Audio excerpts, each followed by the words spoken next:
Sit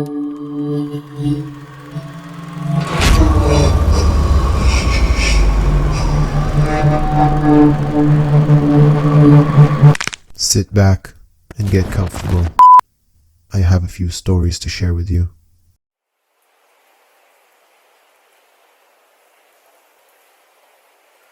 My light bulb in my bathroom went out this morning. I was getting ready for work when it just flickered off. Fucking hell, I muttered. I added light bulbs to my mental shopping list before continuing my morning routine. Luckily, the sun had just risen, so I had just enough light to continue without a hitch. I would have to stop by the store on the way home. Right before my shift ended, a family of 6 came in and almost ate us out of business. Left a hell of a mess, too. The sun had set almost an hour ago. Naturally, I forgot the light bulbs on the journey home. Fuck it, I thought. Tomorrow was another day. I was exhausted from being on my feet and could think of nothing better than a hot shower and my soft bed. I got home and locked the door immediately behind me, a custom for this part of the city. I thought of what I could use in place of electrical lightning and picked my phone's flashlight.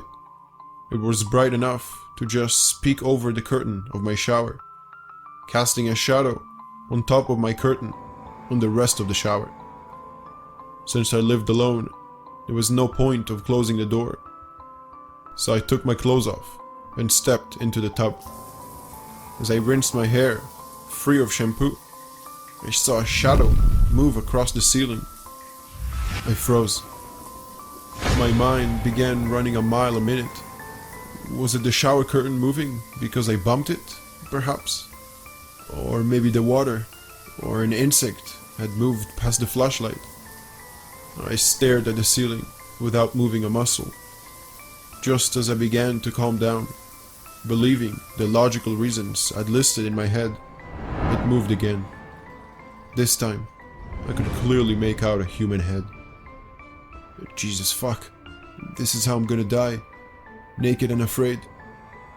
Okay, remember what Josh from the kitchen staff told you. Strike and run out the door. I replayed these words in my head. If it's from behind, aim low. It's most likely a man, and you have to hit him where it hurts. In front, go for the eyes. Use your elbow. It's strong and hard. And don't panic. This is only going to slow you down.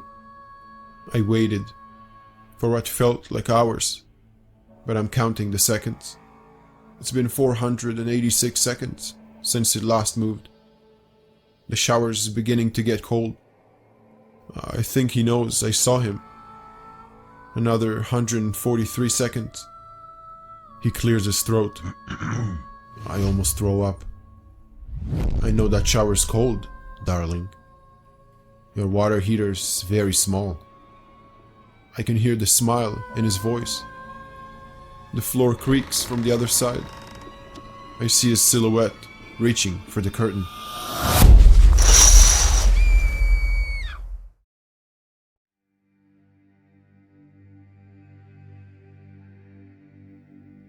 When I told my parents I was pregnant, of course, their first question was, who is the father?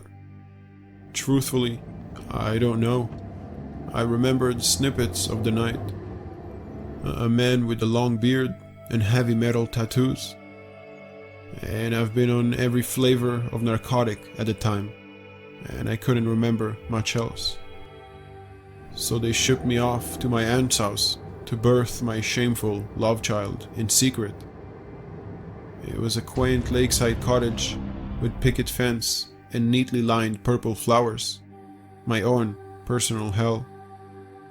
Aunt Rue was a kind old lady who baked date squares and brewed chamomile. She made me feel welcome in her home, but she also liked to invite her bridge friends over to ogle me. They asked about my diet and recommended herbal concoctions to aid with my pregnancy pains.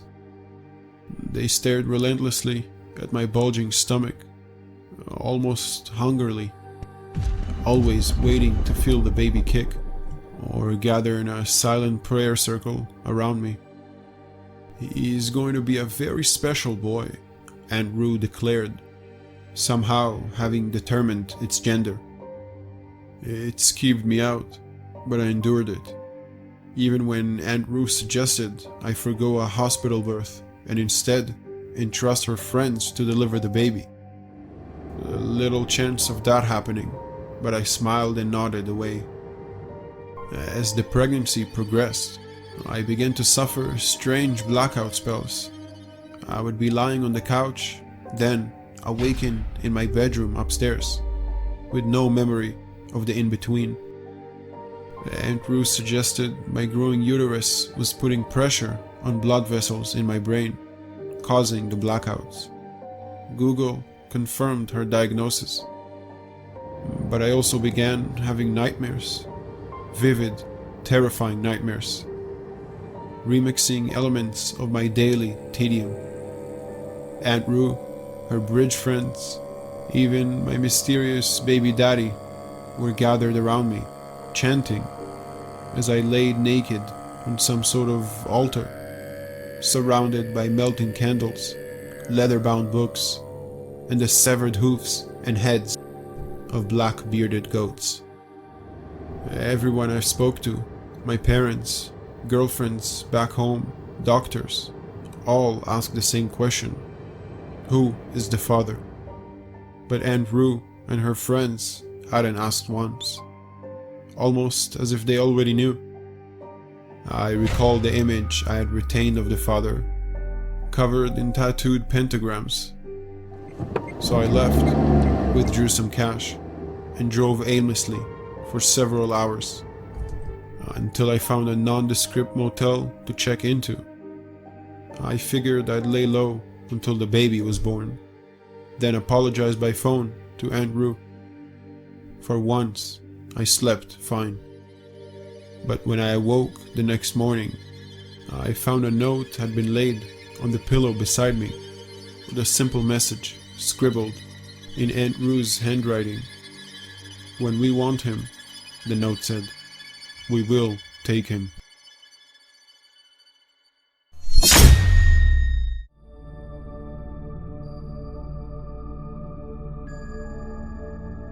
I laid poolside, perfecting my tan for the start of school next month. Mom was in the kitchen, cooking her famous fettuccine alfredo, and Dad was on his way home with a movie from Redbox. My life was perfect, but everything was about to change with the arrival of a new neighbor next door. He was a former police officer, probably mid-50s. Possessed a firm drill sergeant-like tone, but was very friendly and talkative. Initially, he seemed like a good fit for the neighborhood. He was cordial, always made an effort to wave or say hi, and the presence of someone with a law enforcement background provided a sense of security. But things began to unravel quickly, and the catalyst seemed to be me. My neighbor took a sudden and keen interest in me. Whenever I went outside, I could feel his eyes examining me. He would always wander over and try to start conversations with me. But as soon as he heard or saw my parents, he would leave. He asked me if I had any social media accounts, which I lied and said no. He asked if he could take a picture of me and proceeded to snap a pic before I could reply. I felt completely unnerved and frightened about his intentions for me. For all I knew, we could have had murderers or pedophiles living a mere feet from our home. I knew I needed to delve deeper, so one night I aimed my telescope at his window, and what I saw only amplified the alarm bells going off in my head. This man was fixated on a picture of me on his phone, and I could even see a small stack of photos on his nightstand, a young girl's image on top.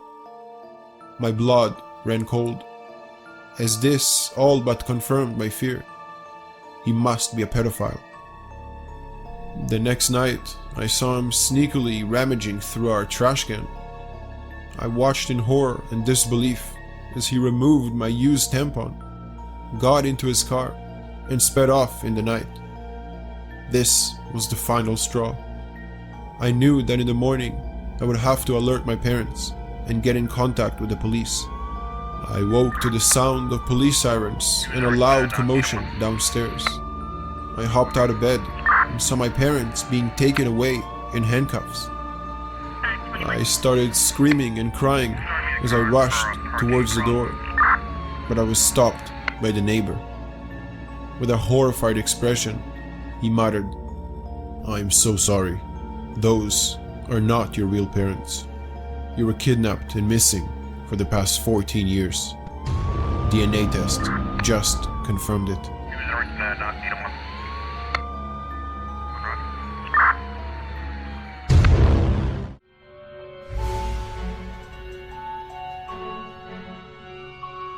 I live alone upstairs with little to no possessions.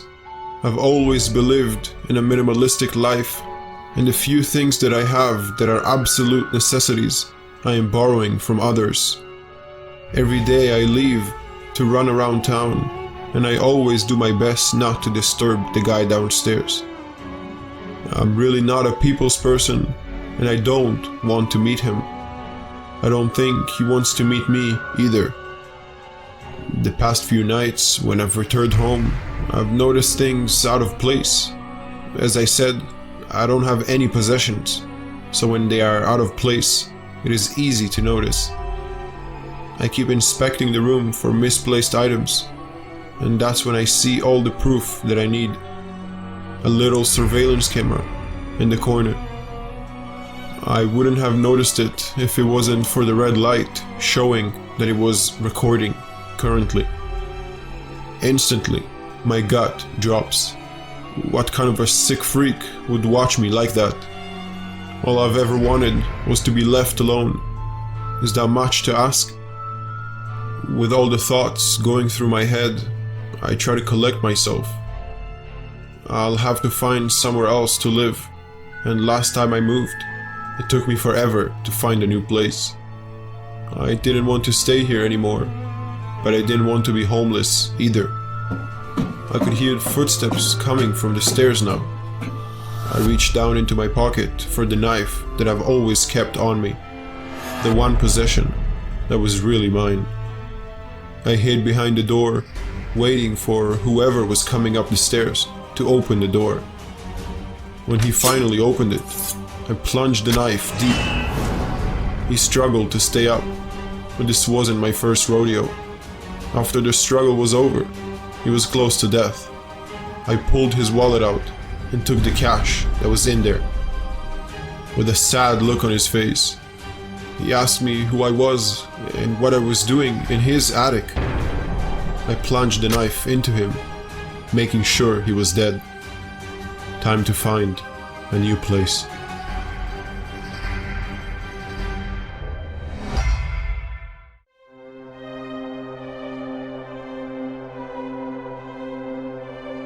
My neighbor is up to something.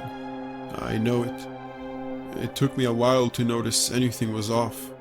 After all, we live in a nice neighborhood, away from the city, in an area described as upper middle class. But as time went by, odd little patterns began to emerge. For one thing, he's never at block parties. For another, the guy won't even talk to me, other than a curt nod or a quick hello. And sure, one could argue that he is antisocial, or that he doesn't like me specifically, despite the fact that I go out of my way to be friendly to everyone. But that wouldn't explain the time I caught him staring at me through the window, or how I've noticed him following me when I go to work or to the grocery store. I try to convince myself that I'm being paranoid, but last week I'm positive he broke in while I was gone. I'd been out for only 15 minutes when I realized I'd left my jacket, so I turned the car around to go pick it up. When I stepped inside though, something felt off. Nothing was out of place, but something felt off. Plus, there was a scuff mark near the back door that I know was not there before. Confronting him would be the wrong move, which is why I'll wait until I see him pull out of the driveway, then sneak into his backyard and slip in through the back door. It's locked, but if I do find anything, then a broken door would be the least of my worries. Walking into his living room, I see I was right. It's the house of someone clearly unstable. Pictures everywhere. Most of them, people's faces with large X's slashed in red. The rest are of me, cooking, stuck at a red light, wiping sweat off my face in the garden. I swallow. Some of these pictures were taken last year, months before he moved in.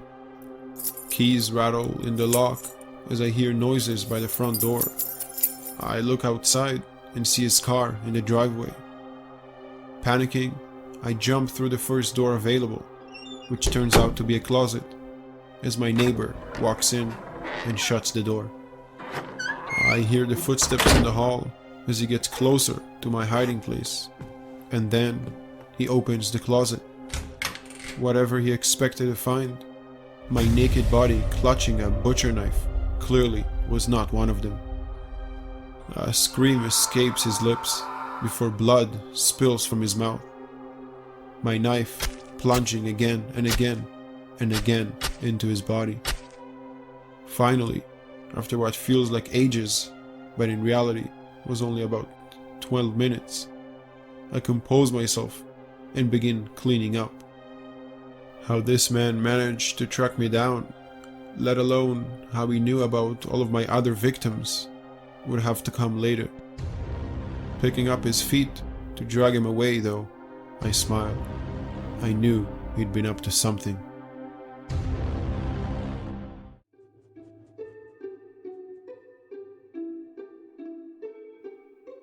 The front door slams shut.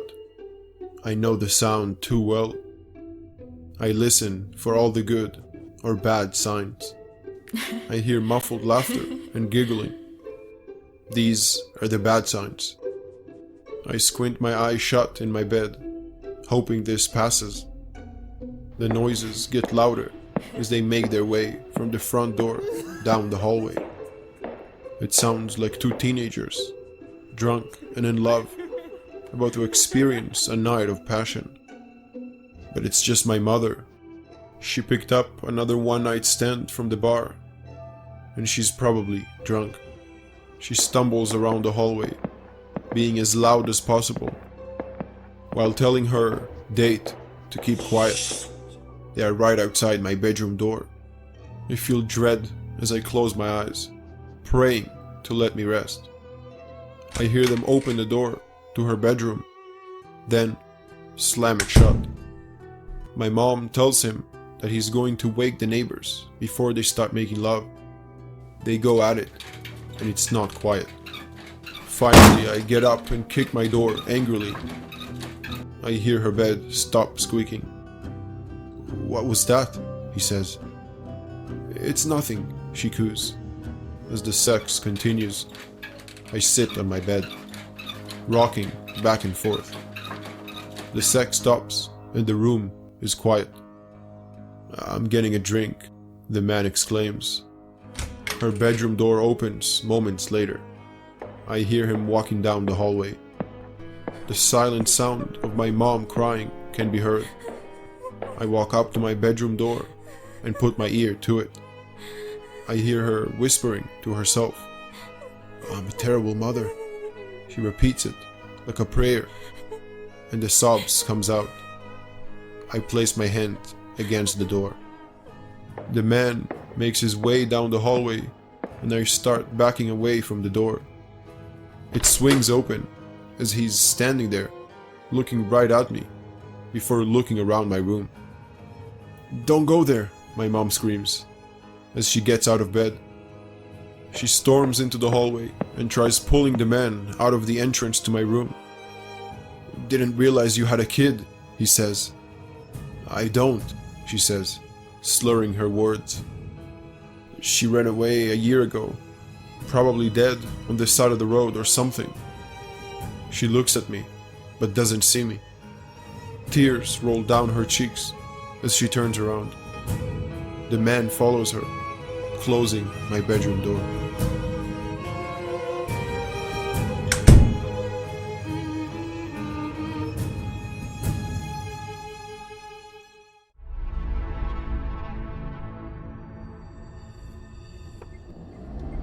I felt my eyelids getting heavy. The long stretch of road had an almost sedating effect on me. I had the heaters on, which was lulling me into a false sense of security. The kind you get when you're snuggled under a duvet on a cold wintry night. It's a long road. It wouldn't hurt to close my eyes for a second, I thought, as I began drifting into a sleepy slumber. That's when the car hit a speed bump, sending the car swerving to the other side of the road. That was a bloody close one, I thought to myself.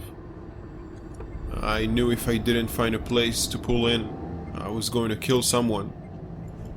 As I was driving, I noticed someone was walking in the middle of the road towards me. They had their hand outstretched in the direction they were going. As I got closer, I could see it was a woman. She was clearly in distress and appeared to have been in an accident. I slowed the car down to a snail's pace. "You're going to get hit by a car if you keep walking in the middle of the road," I shout out. "I can help you. What happened to you?" I asked, as she kept walking with her arm still outstretched. She was completely out of it. First, I thought she was on drugs. She just kept on walking, not even acknowledging me. "Were you in an accident?" I shouted, hoping to get her attention. I kept following her in the direction she was going, hoping she would tell me what had happened to her. That's when I noticed the baby blanket. "Were you in an accident with your baby?" I asked, as I became overwhelmed with concern. As she walked, she turned her head to me. She seemed like she was trying to say something, but the blood in her mouth kept her from saying anything. We kept walking for about 5 minutes. As we made our way up the road, I noticed something lying on the ground. As I got closer, I could see it was a person. I went in for a closer inspection, when, to my absolute horror, I discovered it was the same woman that led me here. And when I looked up from the body, the woman that led me here was gone. That's when I heard the cries of the baby in front of me. Her poor baby, I thought, as I heard him screaming from the ditch. I grabbed the child and carefully wrapped him in this blanket. He seemed unharmed, apart from the distress he must have been in. I made my way back to my car to get my cell phone and ring for help. As I got to my car, I noticed the front of it was all banged up, as if I had hit something. Blood was smeared across the dented metal. I put the baby in the safety of the back seat as I grabbed my cell phone and dialed 911. My heart was racing as I waited for the operator to answer.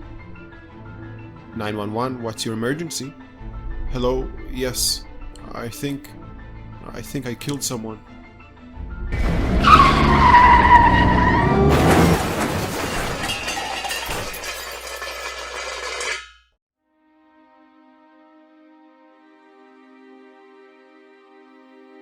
I just snapped and killed her.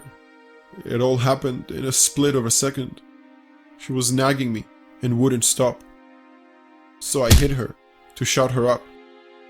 "You're boring," she would say. "You never want to go anywhere. You're a loser, and it's your fault you never had any friends," was all she ever nagged me about. I had to listen to the same bullshit my whole life. We loved each other once, maybe when we were kids, but when someone is stuck to you for so long, you start to resent them. I was never able to have my own life.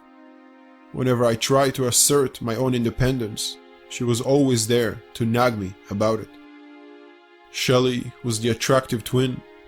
She was everyone's favorite. She could light up a room with her smile. I myself wasn't much to look at. But one thing I had going for me was my fantastic figure, and it drove Shelley mad that I was in control of it. Being twins, me and Shelley had spent our entire lives together. I loved her with all my heart, but I just couldn't take any more. All I wanted was to live my own life. And after bashing her brains out, I finally got what I wanted. She was starting to stink, and I was starting to worry about what kind of effect this would have on me. I hadn't thought this far before I hit her. I couldn't just cover her up and make excuses. The smell was enough of a giveaway. I couldn't say she just died or slipped and fell. In the end, I decided to just hand myself in and own up to my mistakes. Covered my sister with a cloth and made my way to the police station. As I approached the counter, the smell was enough to make the police officer on duty gag. "How can I help you?" the officer asked. "I killed my sister and I'm here to hand myself in," I said, as the attention of the officer was now fully on me. "Where did this take place?" he asked. "At home, where we live together." "And is her body still at the address?" he asked, looking at me as if I was mad. "No, you're looking at it. We share this body," I said as I removed the cloth covering Shelley, my conjoined twin's head. The officer fainted in front of me, and last I heard, he had to retire due to stress. The doctors didn't know what to do, and in the end, they were afraid to remove her in case they killed me as well. It was safer to keep her head attached to my body. All I ever wanted was to be free of her, and now I sit in a cell with nothing but her decomposed head perched on my shoulder, smiling at me.